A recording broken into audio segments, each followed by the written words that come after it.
सभी दोस्तों को नमस्कार। दोस्तों, आज बात करेंगे हम कि नामर्दी क्यों होती है, नामर्दी का क्या क्या कारण है, नामर्दी का इलाज क्या है और नामर्दी की शाब्दिक परिभाषा क्या है। तो सारी विचार चर्चा करेंगे, आप अंत तक बने रहिए। एक वीडियो मैंने पहले भी डाला था इस संबंध में, लेकिन वो वीडियो पूर्ण रूप से पूरा नहीं था, उसमें जो है कुछ बातें अधूरी रह गई थी। तो आज हम नामर्दी के बारे में बात करते हैं। जैसे कि आप अक्सर देखते हैं कि बड़े बड़े होर्डिंग्स लगे होते हैं, नामर्दी का इलाज, नामर्दी को दूर करने की दवा। तो आप जहाँ भी देखेंगे, चाहे आप रेलवे स्टेशन की दीवारों पर देखें, अपना बस स्टैंड के दीवारों की तरफ देखें, तो जहाँ भी आप देखेंगे आपको ये शब्द बहुत जगह पे लिखा हुआ मिलेगा, नामर्दी। तो आजकल के नौजवानों के मन में ये बात जाती है कि नामर्दी है क्या, कहीं मेरे को नामर्दी की समस्या तो नहीं है। तो नामर्दी की परिभाषा क्या है, शाब्दिक परिभाषा क्या है, नामर्दी किन किन को होती है, क्यों होती है, ये सारी बात करेंगे, खुलकर विचार चर्चा करेंगे। तो मेरी कोशिश रहेगी कि बिल्कुल मैं आसान से आसान शब्दों में इसको डिफाइन कर सकूं, इसकी परिभाषा आपको बता सकूं, और ये क्यों होती है, कैसे होती है, इसमें क्या क्या इलाज हैं, ये सारी बात हम करेंगे। तो आइए आज का वीडियो शुरू करते हैं।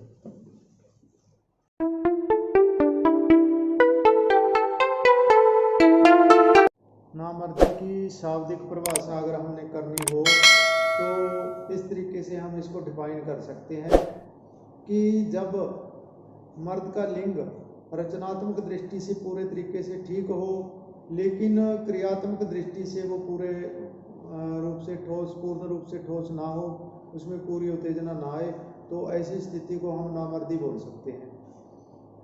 जो हमारी सबसे पहले काम क्रिया है, इसके बारे में बात करेंगे कि काम क्रिया जो है बहुत ही गुंजरदार क्रिया है। तो सबसे पहले हमारे मन में विचार आएगा, उसके बाद लिंग में उत्तेजना आएगी, उत्तेजना आने के बाद हम कुदरती या गैर कुदरती तरीके से वीर्य का स्खलन करेंगे और अंत में हमें तृप्ति मिलेगी, आनंद मिलेगा। तो ये उत्तेजना, मन का विचार और वीर्य का स्खलन करना, अंत में आनंद मिलना, ये सभी कर्मवार होते हैं। इस कर्म में अगर कहीं पे कोई दिक्कत आ जाए, कोई समस्या आ जाए, तो इसे हम नामर्दी बोल सकते हैं, इसे हम नामर्दी की तरह परिभाषित कर सकते हैं। जो हमारी काम क्रिया है, ये बहुत ही एक गुंजरदार क्रिया है। हमारे काम के जो अंग हैं वो दूसरे अंगों से कोमल एवं संवेदनशील होते हैं। इनका जो संचार है वो हमारी मांसपेशियां एवं नाड़ी तंत्र ही नहीं करता है, यानी इनका कंट्रोल हमारी मांसपेशियां एवं नाड़ी तंत्र ही नहीं करता है, इसके अलावा हमारा मन और अंतःस्रावी ग्रंथियां भी इनको कंट्रोल करती है, इनको संचालित करती है। तो जैसे ही हमारे मन में विचार आता है, हमारे माइंड में इस संबंध में, काम के संबंध में विचार आता है, उसी समय ये विचार सुषुम्ना केंद्र से होते हुए रीढ़ की हड्डी तक पहुंचता है।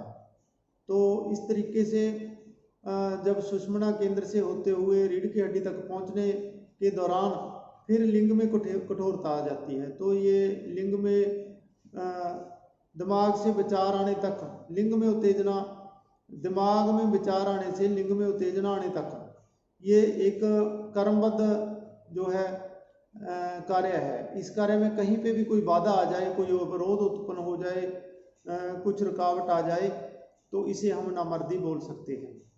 तो ये जो कार्य है ये एक क्षण में हो जाता है, जैसे विचार आने से लिंग में उत्तेजना आने तक क्षणिक कार्य हो जाता है, कुछ ही समय में ये कार्य पूर्ण रूप से हो जाता है। लेकिन जैसे ही कोई अवरोध पैदा होता है, कोई समस्या पैदा होती है, तो वहाँ पे लिंग में पूरी उत्तेजना नहीं आती है और मर्द जो है वो आनंद से, वो तृप्ति से महफूज रह जाता है, बांझा रह जाता है, उसको वो पूरा आनंद, वो तृप्ति नहीं मिलती है।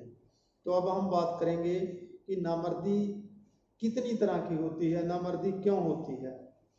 तो सबसे पहले नामर्दी जो आजकल नामर्दी होती है वो ज़्यादातर डर, भय, चिंता, शोक, ऐसी समस्या का कहीं अगर आ जाए, मान लीजिए एक नौजवान लड़का है, उसको अभी संभोग क्रिया के बारे में बहुत ज़्यादा जानकारी नहीं है, अपने दोस्तों मित्रों से बात करके वो किसी से संबंध बनाने के लिए चला गया है, लेकिन संबंध बनाने के लायक कोई ऐसी जगह नहीं है, वहाँ पे डर का माहौल है।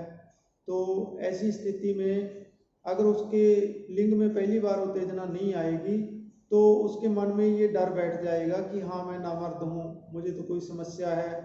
तो ऐसी स्थितियों में जो है आदमी नामर्दी का शिकार हो जाता है, धीरे धीरे फिर वो गलत दवाइयाँ इस्तेमाल करना शुरू कर देता है, इस तरीके से वो नामर्दी की तरफ चला जाता है।